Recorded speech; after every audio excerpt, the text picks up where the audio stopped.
सर्वप्रथम सर्वांना श्री स्वामी समर्थ. स्वामी महाराजांच्या कृपेने तुमच्या सर्व चांगल्या इच्छा पूर्ण होत ही स्वामींचरणी प्रार्थना करते आणि आजच्या व्हिडिओला सुरुवात करते. तर उद्या 12 फेब्रुवारी 2025 बुधवार रोजी माघी पौर्णिमा म्हणजेच माघ पौर्णिमा आलेली आहे. तर पौर्णिमेला प्रारंभ होणार आहे आज दिनांक 11 फेब्रुवारी मंगळवार रोजी सायंकाळी 6:56 ही पौर्णिमा तिथी प्रारंभ होणार आहे आणि 12 तारखेला उद्या बुधवार रोजी ही माघ पौर्णिमा रात्री 7:30 वाजता 7:22 ही पौर्णिमा तिथी संपणार आहे. बऱ्याच घरांमध्ये दर पौर्णिमेला श्री सत्यनारायण महाराजांची महापूजा घातली जाते. तर आता सत्यनारायणाची महापूजा कधी घालायची, तर 12 फेब्रुवारी बुधवार रोजी आपल्याला सत्यनारायणाची पूजा करायची आहे. फक्त दुपारी 12 ते 1 हा 1 तासाचा राहू काळ असणार आहे. बाकी संपूर्ण दिवस शुभच आहे. फक्त या 1 तासात सत्यनारायणाची महापूजा करू नका. तुम्ही राहू काळ मानत असाल तर म्हणते मी, नाही तर उद्याचा दिवस खूप शुभ आहे. तुम्ही भटजींकडून पूजा करून घेत असाल तर ते आपल्याला शुभ मुहूर्त त्यांच्या वेळेनुसार काढून देत असतात. पण तुम्ही जर स्वतः घरात आपल्या घरात जर महापूजा करत असाल सत्यनारायणाची दर महिन्याला, फक्त हा 1 तास टाळायचा आहे. बाकी संपूर्ण दिवस अगदी रात्री 7:30 वाजेपर्यंत संपूर्ण दिवस शुभच आहे. संध्याकाळी 7:30 वाजेपर्यंत ही पौर्णिमा तिथी असणार आहे. पौर्णिमेचा उपवास करायचा असेल, आता बऱ्याच घरांमध्ये सत्यनारायणाची महापूजा करतात, मग पौर्णिमेचा काही जण उपवाससुद्धा करतात दर पौर्णिमेला. तर माघ पौर्णिमेचा उपवास आपल्याला बुधवार रोजी करायचा आहे. माघ पौर्णिमेला पवित्र स्नान दान या गोष्टींना खूप महत्त्व आहे. माघ पौर्णिमा ही पितृदेवांच्या सेवेसाठी सुद्धा खूप महत्त्वाची आहे. या दिवशी प्रत्येकाने पितृदोष असो किंवा नसो पिंपळाखाली एक दिवा आवश्यक लावायचा आहे. पितरांना शांती मिळून त्यांचा भरभरून आशीर्वाद मिळण्यासाठी हा एक दिवा तिळाच्या तेलाचा दिवा जरूर लावायचा आहे. आता प्रत्येकाकडंच तिळाचं तेल असतं असं नाही. तुम्ही जे देवांसाठी दिव्यासाठी तेल वापरता तो तेलाचा दिवा तयार करून घ्यायचा. मग तुम्ही तुपाचा जरी लावला तरीही चालेल. मग पिंपळाच्या झाडाखाली जायचं. उद्या तुम्हाला पिंपळाला नमस्कार करायचा, पाणी अर्पण करायचं आहे. पाणी नेताना त्यात 1 चमचाभर दूधसुद्धा टाकून घेऊन जायचं आहे आणि ते पिंपळाला पाणी अर्पण करायचं आहे, नमस्कार करायचा आहे. फक्त उद्या स्पर्श करू नका पिंपळाला, लांबून नमस्कार करायचा आहे. ओम नमो भगवते वासुदेवाय नमः या मंत्राचा जप करायचा. किमान 11 प्रदक्षिणा आपल्याला पिंपळाला घालायचा आहे. पिंपळामध्ये माता लक्ष्मी श्रीहरी विष्णूंचा वास असतो, त्याचबरोबर पितरांचा सुद्धा या पिंपळामध्ये वास असतो. म्हणून पौर्णिमा तिथीला आपण या पिंपळाची पूजा अवश्य करायची आहे. महिला असो पुरुष असो सर्वांनी उद्या आंघोळीनंतर आपली देवपूजा झाली की सकाळी किंवा संध्याकाळी 7:30 वाजेच्या आत 7:30 वाजता पौर्णिमा तिथी संपणार आहे. त्याच्या आतच संध्याकाळी तर कुठल्याच झाडाजवळ जाऊ नये. मी तर म्हणते 5:30 वाजेपर्यंत संध्याकाळी 5:30 वाजेपर्यंत पिंपळ पूजन करायचं आहे. तुम्हाला लांबून नमस्कार करा, प्रदक्षिणा घाला. पितृदेवांना मोक्ष शांती मिळावी आणि त्यांचा भरभरून आशीर्वाद मिळण्यासाठी पिंपळाजवळ एक दिवा लावायचा आहे. तुम्ही कुठल्याही तेलाचा लावला, तुपाचा लावला चालेल. त्यात चिमूटभर तुमच्याकडं पांढरी तीळ असेल ती टाकून द्या. म्हणजे तिळाच्या तेलाचा दिवा लावल्याचा आपल्याला पुण्यफळ मिळणार आहे. आता उद्या माघ पौर्णिमा आलेली आहे. खूप मोठा दिवस आहे, छान दिवस आहे. आंघोळीच्या पाण्यात सकाळी लवकर उठायचं आहे. सर्वांनी लवकर उठायचं आहे. आंघोळीच्या पाण्यात गंगाजल आणि चिमूटभर हळद तुम्हाला टाकायची आहे. माघ स्नान केल्याचं तुम्हाला पुण्यफळ प्राप्त होणार आहे. शाही स्नान केल्याचं पुण्यफळ आपल्याला प्राप्त होणार आहे. या अशा तिथी जड असतात. आपण अमावस्या पौर्णिमेला जर काही उपाय तापाय केले तर संपूर्ण शारीरिक मानसिक त्रासातून आपल्याला मुक्तता मिळत असते.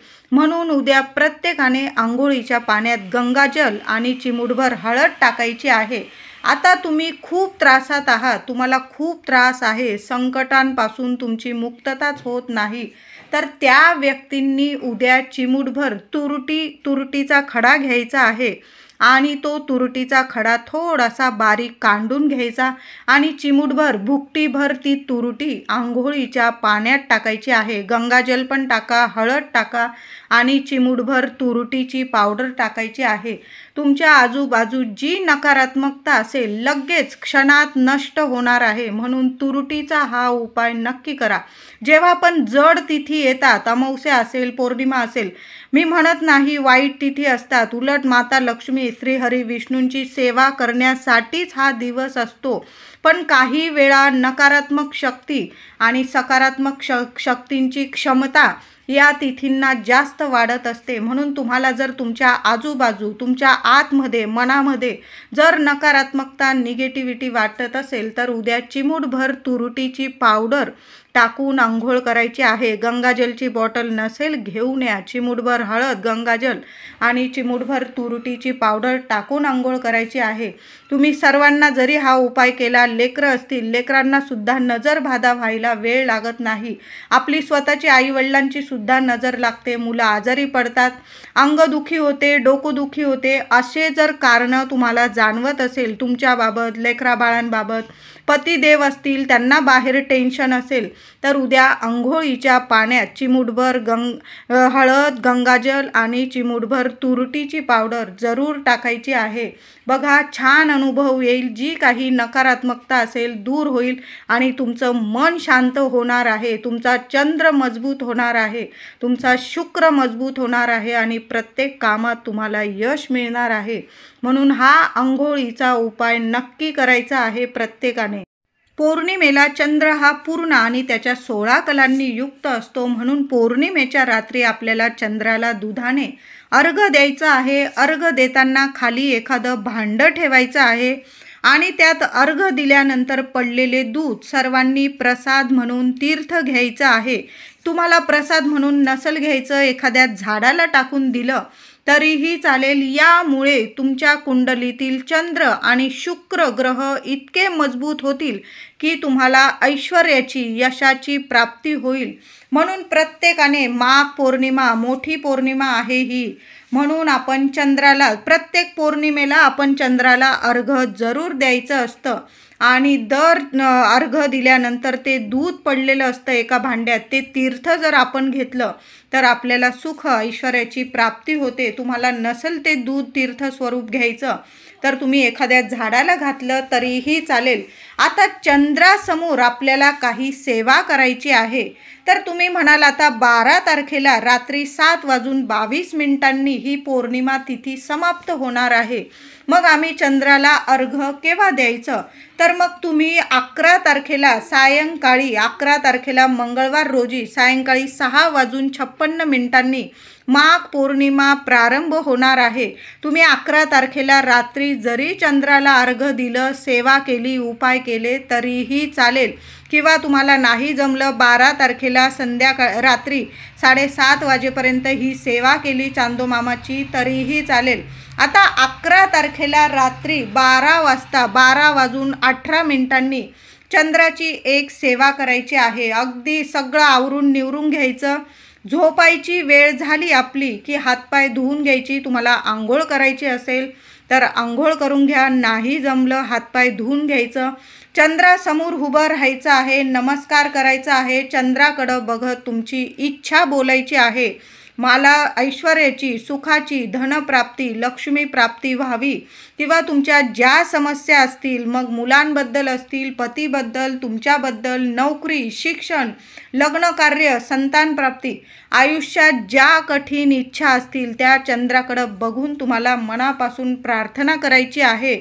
आणि तुम्हाला चंद्राकडे बघून 11 वेळा गायत्री मंत्र पठण करायचं आहे. आता ही सेवा केल्यानंतर कुणाशीही बोलायचं नाही.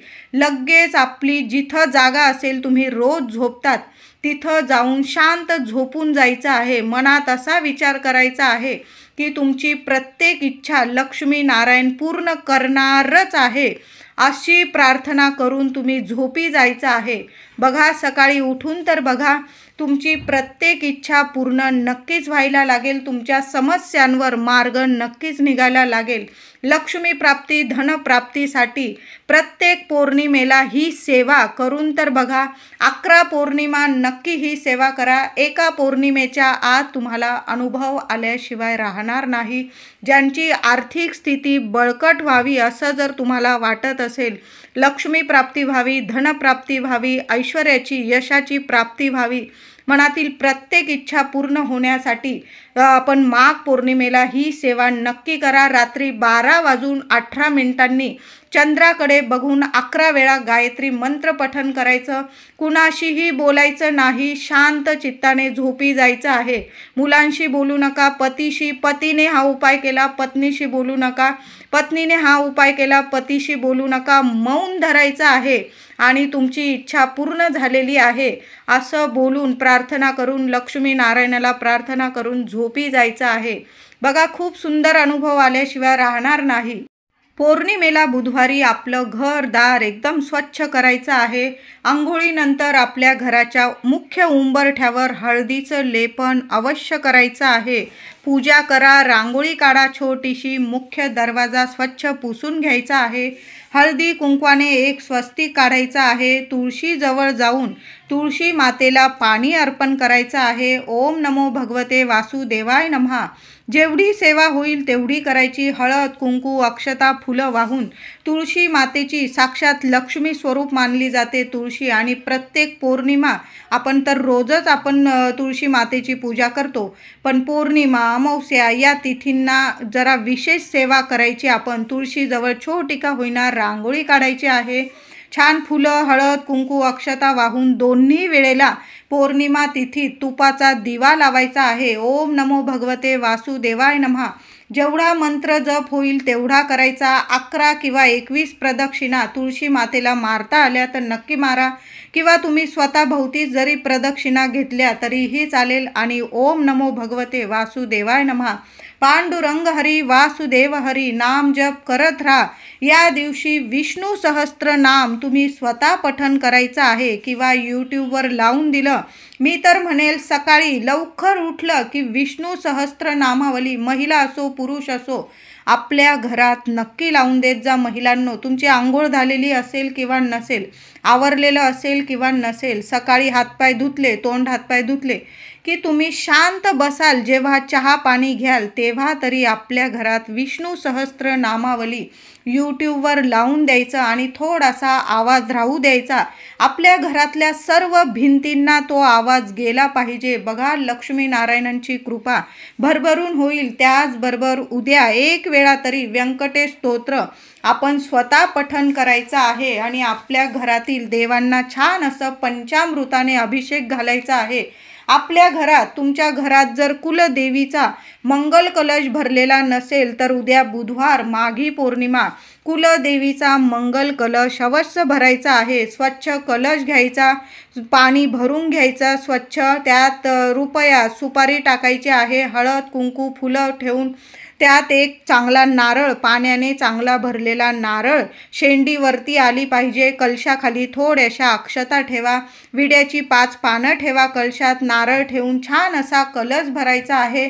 तुमच्या कुलदेवीला तुमची जी प्रार्थना असेल ती बोलून घ्यायची आणि माघी पौर्णिमेला आपल्या कुलदेवीचा मंगल कलशाची स्थापना आपल्या देवघरात झालीच पाहिजे. बघा, जेव्हा केव्हा आपल्या घरावर, दारावर, लेकरा बाळांवर जे काही संकट येतं, आपली कुलदेवी स्वतःवर घेत असते, त्या नारळावर घेत असते.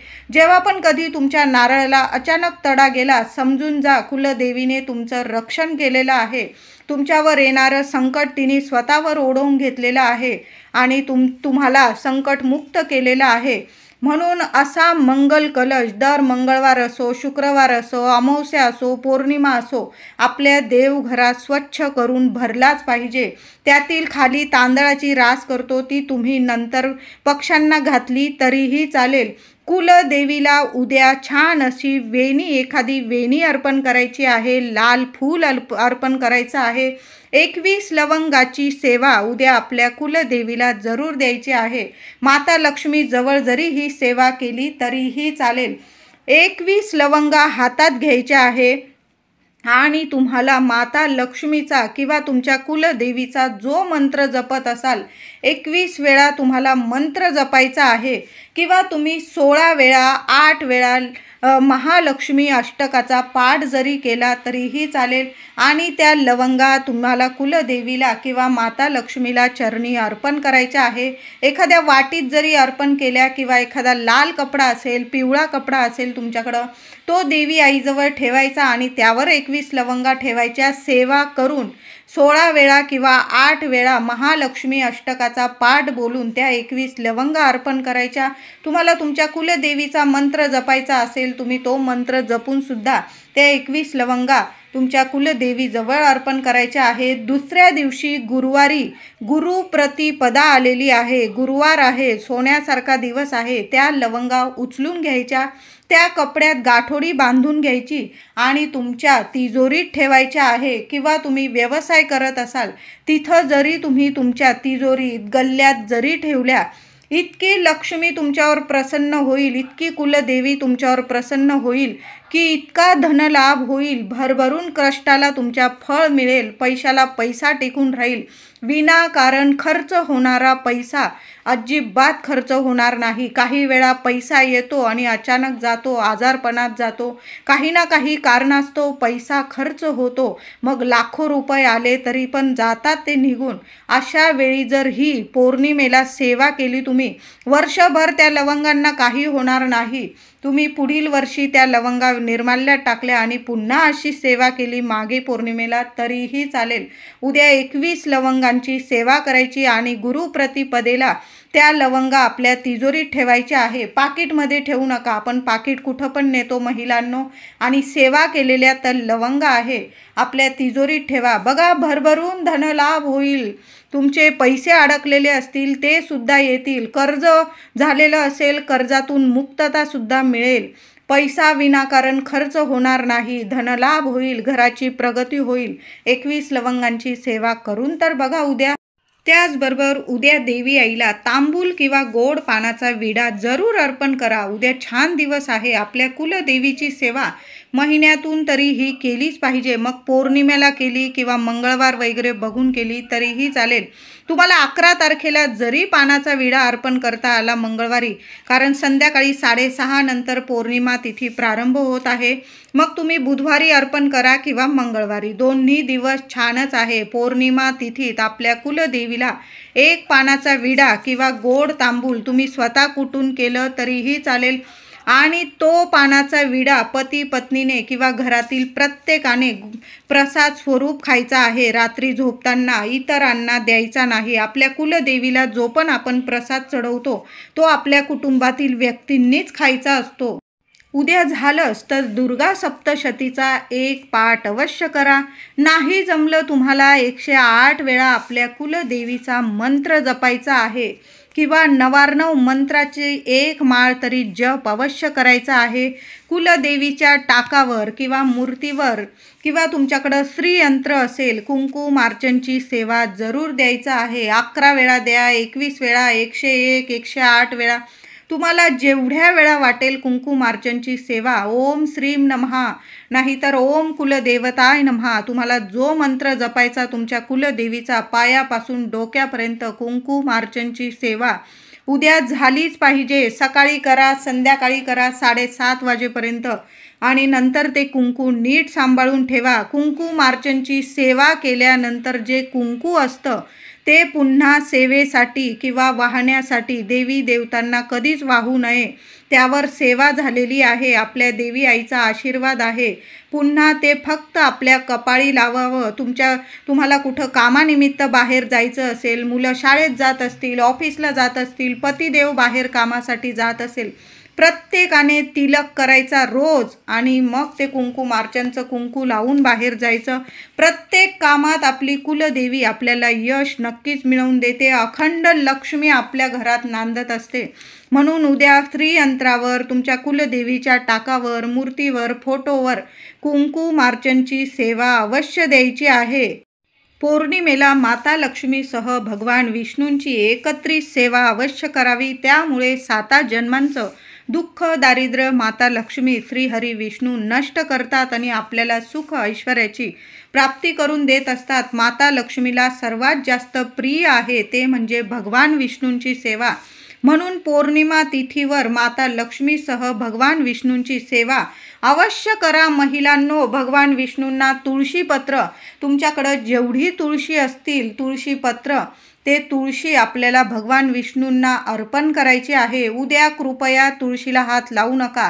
आपण एकादशीला सुद्धा नियम पाळतो, पण पौर्णिमा अमावस्या या मोठ्या तिथी असतात, या दिवशी सुद्धा आपल्या तुळशीला हात लावू नका। पूजा वगैरे करतो आपण, पण तुळस अजिबात तोडू नका। आदल्या दिवशी तुळस तोडून ठेवा किंवा तुम्ही विकत आणली तुळस, एक जरी तुळशीचं पान असेल, भगवान विष्णूंना आपली प्रार्थना, मनातील इच्छा बोलून ती तुळस अर्पण करून द्यायची आहे। उद्या एक तरी तुळशीचं पान आणि एक पिवळं फूल अवश्य अर्पण करायचं आहे। उद्या तुम्ही स्वामींच्या मंदिरात गेलात किंवा इतर ठिकाणी गेलात तर तुम्ही डझनभर केळी विकत घ्यायची आहे। उद्या दान धर्म करण्यासाठी उद्याचा दिवस खूप महत्त्वाचा आहे। मी म्हणत नाही खूप दान करा, आपल्याला जेवढं परवडेल ना खिशाला तेवढं दान केलं तरीही चालेल।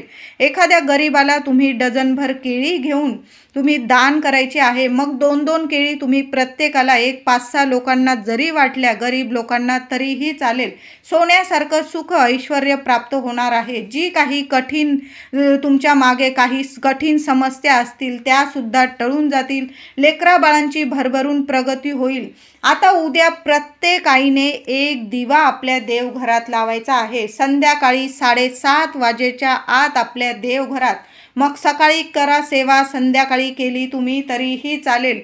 तर उद्या काय करायचं, एक मातीची पंती घेतली महिलांनो तरीही चालेल।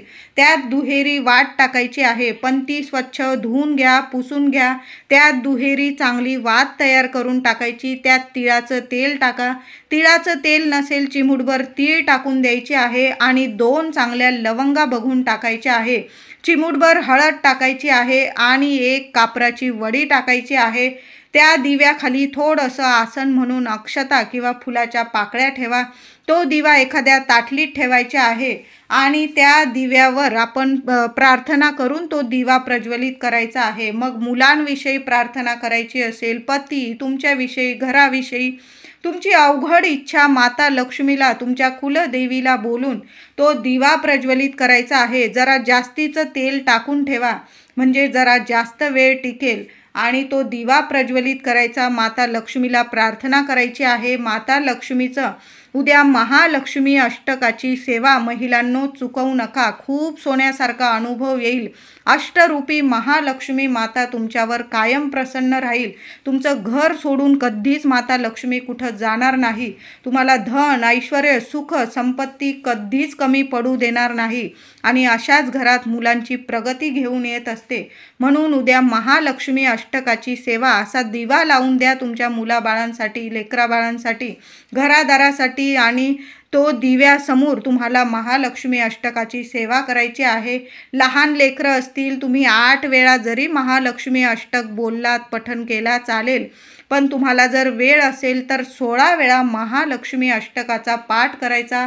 महालक्ष्मीला कुंकुमार्चनची सेवा द्यायची आहे आणि महालक्ष्मीला एखादं लाल फूल अर्पण करता आलं तर जरूर अर्पण करायचं आहे। त्याचबरोबर उद्या महिलांनो गोड खिरीचा नैवेद्य माता लक्ष्मीला जरूर दाखवायचा आहे।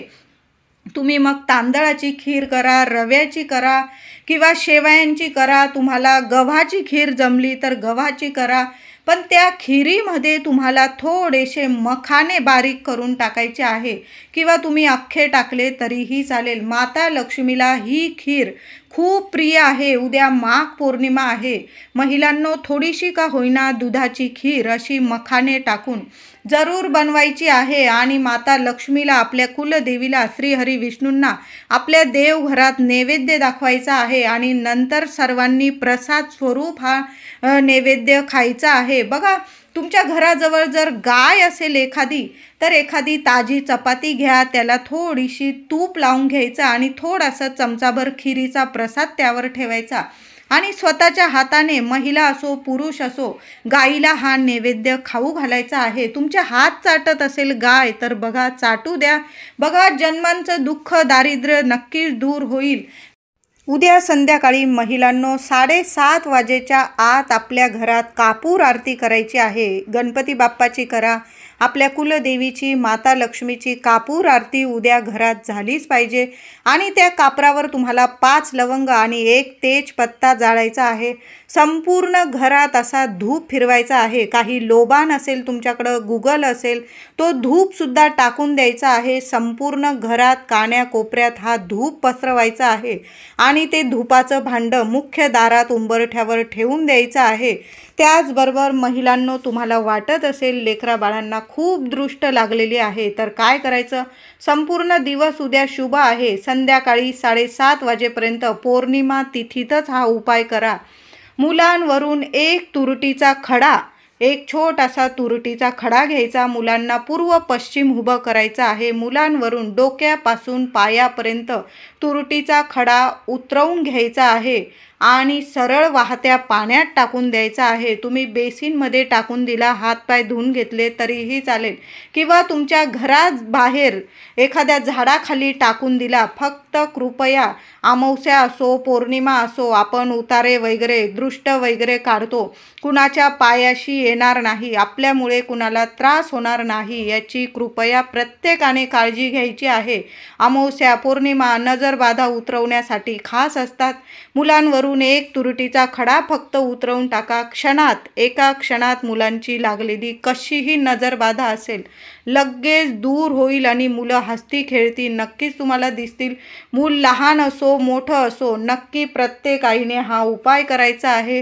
तर अशा पद्धतीने आपल्याला उद्या माघी पौर्णिमा जेवढे उपाय जमतील ना तेवढे नक्की करायचे आहे.